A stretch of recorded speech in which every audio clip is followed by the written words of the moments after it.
അപ്പോൾ എല്ലാവർക്കും പുതിയ വീഡിയോയിലേക്ക് സ്വാഗതം. നവാഗതനായ ഇളന്റെ ഡയറക്ഷനിൽ കവിൻ, ലാൽ എന്നിവർ പ്രധാന വേഷത്തിലെത്തുന്ന ഏറ്റവും പുതിയ കമ്മിങ് ഓഫ് ഏജ് ഡ്രാമ മൂവിയാണ് സ്റ്റാർ. ഇവരോടൊപ്പം കവിന്റെ നായികമാരായി പ്രീതി മുകുന്ദനും അദിതി പൊഹാൻകറും വേഷമിടുന്നു. ചെറുപ്പം മുതൽ സിനിമാ നടനാകണമെന്ന ആഗ്രഹത്തിൽ ജീവിക്കുന്ന കലയുടെ ജീവിതത്തിൽ സംഭവിക്കുന്ന കോൺഫ്ലിക്റ്റുകളും അതിനെ മറികടക്കുന്നതുമാണ് ഈ സിനിമയുടെ ബേസിക് ത്രെഡായി വരുന്നത്. മുൻപ് ഒരുപാട് കേട്ടുപറഞ്ഞ കഥയാണെങ്കിൽ പോലും ഈ സിനിമയെ കുറിച്ചെങ്കിലും എൻഗേജിങ്ങും ഇമോഷണലി കണക്റ്റുമാക്കി വെക്കുന്നതിൽ ഇതിൻ്റെ സ്ക്രീൻ പ്ലേ വഹിച്ച പങ്ക് വളരെ വലുതായാണ് എനിക്ക് അനുഭവപ്പെട്ടത്. പുതുമയൊന്നും അവകാശപ്പെടാനില്ലെങ്കിൽ പോലും പെർഫോമൻസുകൾ കൊണ്ടും അപ്രതീക്ഷിതമായി വരുന്ന കോൺഫ്ലിക്റ്റുകൾ കൊണ്ടും ഫസ്റ്റ് ഹാഫ് നല്ല രീതിയിൽ പാക്കായി തന്നെ പോയതായി എനിക്ക് അനുഭവപ്പെട്ടു.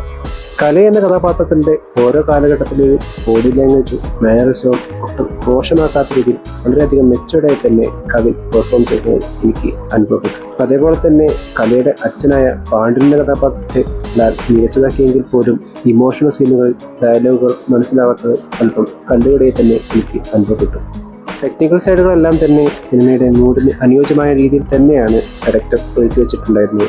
അതിൽ തന്നെ എഴിലരസിന്റെ സിനിമാറ്റോഗ്രാഫിയും പ്രദീപ് ഇറാഗവിന്റെ എഡിറ്റിംഗും മികച്ചതായപ്പോൾ യുവൻ ശങ്കർ രാജയുടെ മ്യൂസിക്കും എസ്പെഷ്യലി BGMഉം സ്റ്റാൻഡ് ഔട്ടായി നിന്നേ തന്നെ എനിക്ക് തോന്നി.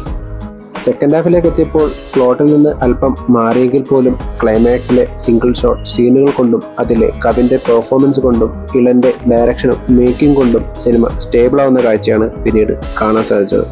ഇൻ കൺക്ലൂഷൻ, അധികം പുതുമയൊന്നുമില്ലെങ്കിൽ പോലും ഒട്ടും ബോറടില്ലാതെ റിലാക്സ് ചെയ്ത് കാണാൻ പറ്റുന്ന നല്ലൊരു തിയേറ്റർ എക്സ്പീരിയൻസ് സമ്മാനിക്കുന്ന സിനിമ തന്നെയാണ് സ്റ്റാർ.